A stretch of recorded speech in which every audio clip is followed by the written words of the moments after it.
Hey guys, welcome back to the channel. Han YOLO, another beer video. I got a Modern Times beer today, Dymaxion, a 5.5% ABV IPA, I believe. I'm pretty sure it's an IPA.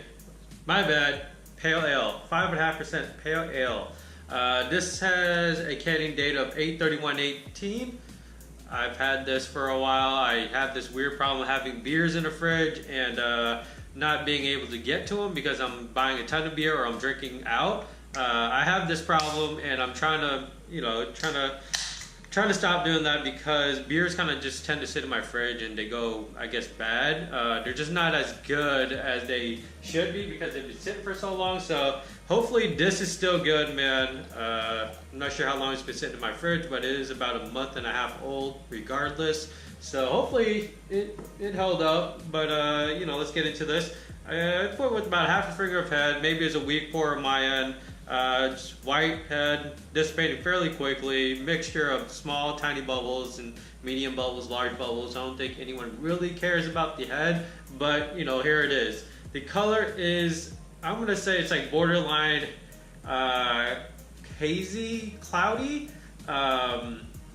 It is definitely extremely cloudy. It is on the lighter side of hazy in my opinion. But it is this bright yellow orange color, not very juice like, maybe like a juice concentrate color, but not like a fruit juice like orange juice or anything like that. Yeah, let's get into the nose. Definitely citrus forward. I'm also getting some spiciness, some earthiness, maybe some peaches in there. Definitely some dankness there after giving a swirl there.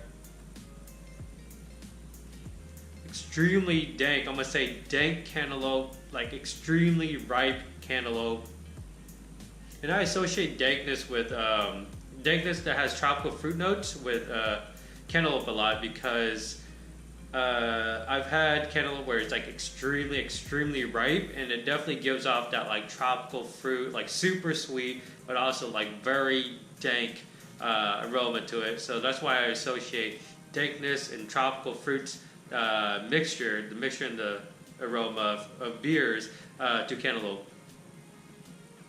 But yeah, definitely get that earthy spiciness. You get that bell pepper, maybe slight grassiness to it. Yeah, and citrus, man, just citrus. Maybe some peaches, but like that dankness is definitely overwhelming, and it's pretty much just taking up a lot of I guess the space. I don't know what to call it, the space of like aromas. Anyway, let's get into the let's get into the cheers if I was about this. Let's get into the taste. Cheers.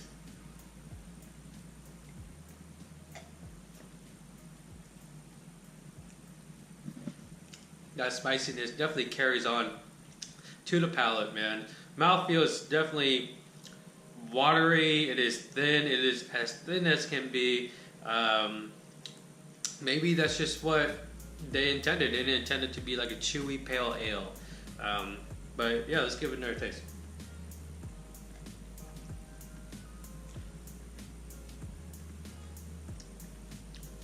Get some hop bite there, but it's not huge. It is definitely extremely crushable, man.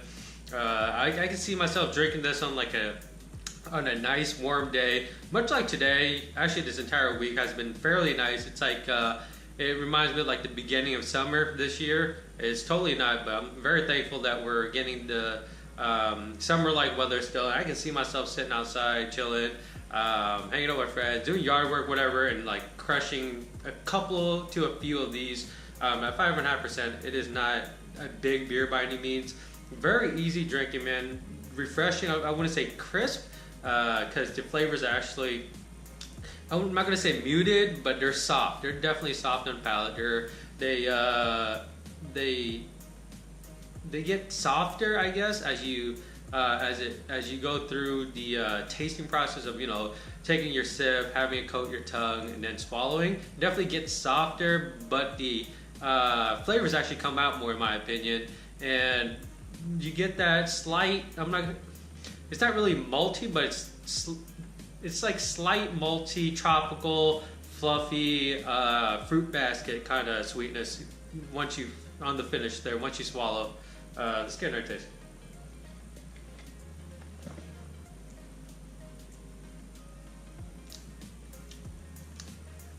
Yeah, the flavors are not like really jumping out of you or nothing, except for that like grassy, earthy spiciness. That's really dominant. And then once you swallow, you get that slight melon.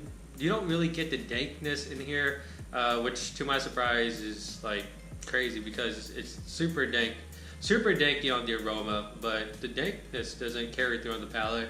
You get slight pineapples, like a mixture of tropical fruits, but they're all kind of like, I don't know, they're like half there. It's kind of, I'm not gonna say it's like drinking a LaCroix because that's really bad. Like, and some of these LaCroix memes or comments that I've read, they're crazy, man. And I'm not a huge fan of LaCroix, and this is by no means anything like that. I don't know why I even mentioned it. I think I mentioned it because the flavor is so.